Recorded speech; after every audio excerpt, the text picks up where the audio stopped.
ओम श्री सिद्धभैरवाय नमः. बघा, आपल्या याच्यामध्ये भारतामध्ये जे संत होऊन गेले, तर संत कसे पाहिजे, भक्त कसा पाहिजे. भक्त आशा जाना जो देई उदास, गेले आशा पास निवारुनी. भक्त जो कसा पाहिजे का, त्याला त्याच्या देहाची पर्वा नसली पाहिजे, काही त्याच्या का आशा नसली पाहिजे, आणि तो खरा देवाला भक्त आवडतो. आता आज समाजामध्ये काय झालेत, भगत फक्त स्वार्थाकरता देवाची आठवण करणं, तो भगत. आणि मला काही नको आहे, माझा ध्येय गेला तरी चालेल, असे तो कोण, भक्त.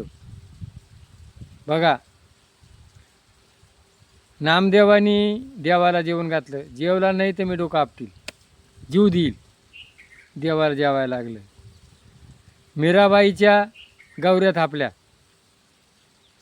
त्या गौऱ्या विठ्ठल विठ्ठल म्हणत होत्या. बघा, गुरुचरित्रामध्ये एक भिल्ल होता, आणि त्या भिल्लाला मूर्ती सापडली शंकराची, आणि त्याला भस्म लागत होता, आणि एक दिवस भस्म मिळाला नाही. त्याच्या बायकोनं सांगितलं, ही झोपडी पेटवा, आणि माझ्या शरीराचा जे राख होईल ही देवाला वा. आजही गाणगापूरला तो भस्म आहे, किती लोक नेतात तरी तो भस्माचा डोंगर काही कमी होत नाही. गोरक्षनाथांनी डोळा काढून दिला. बघा, राजस्थानमध्ये कटुश्याम, महाभारतातला घटोत्कचाचा मुलगा कटुश्याम, बर्बरी, त्यांनी भगवंताने काय मागितलं, त्याचं मुंडकं मागितलं. बघा, त्यांनी मुंडकं कापून दिलं, आणि मग आज त्याच इथं लोक जातात. भक्त पुंडलिकांना स्वतः देव भेटायला आला, मला तुझी गरज नाही, माझं काम मी करतो.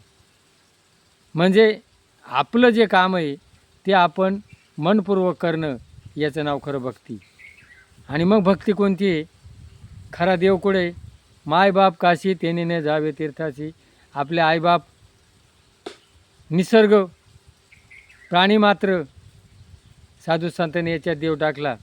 आणि आपण काय केलं, एक दिवस काय झालं, एक मुसलमानांना काय केलं, एक जमीन एका मराठ्यांना मुसलमानाला कार्या दिली, आणि त्यांनी जमीन केली. बाबा ते किती झालं किती नाही, ते बाजरी स्वांगायच्या टायमाला त्याला बोलवलं, आणि मग त्याच्यावर काय केलं, म्हणून महाबा चपला नाही, मग बस वर बसला, ते लागला हालायला.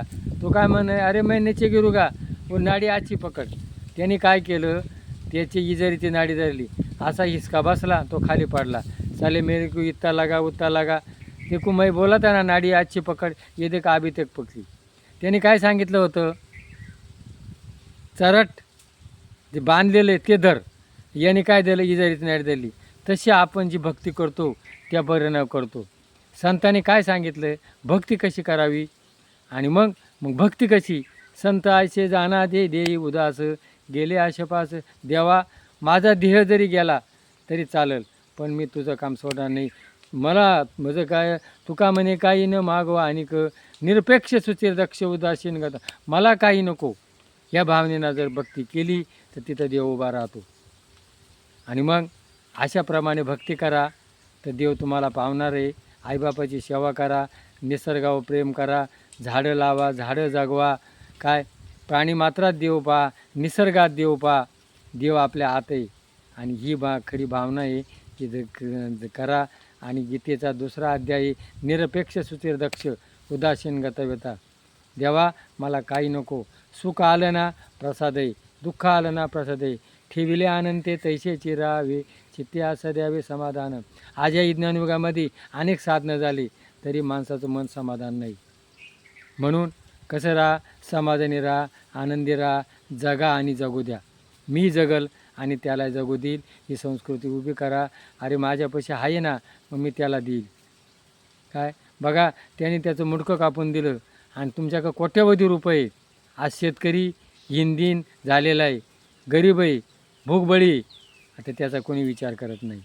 म्हणून विचार करा, भारतीय संस्कृती उभी करा. मी बोलतो आहे हे जर तुम्हाला पटलं असेल तर क्लिक करा. जय भैरवनाथ महाराज की जय.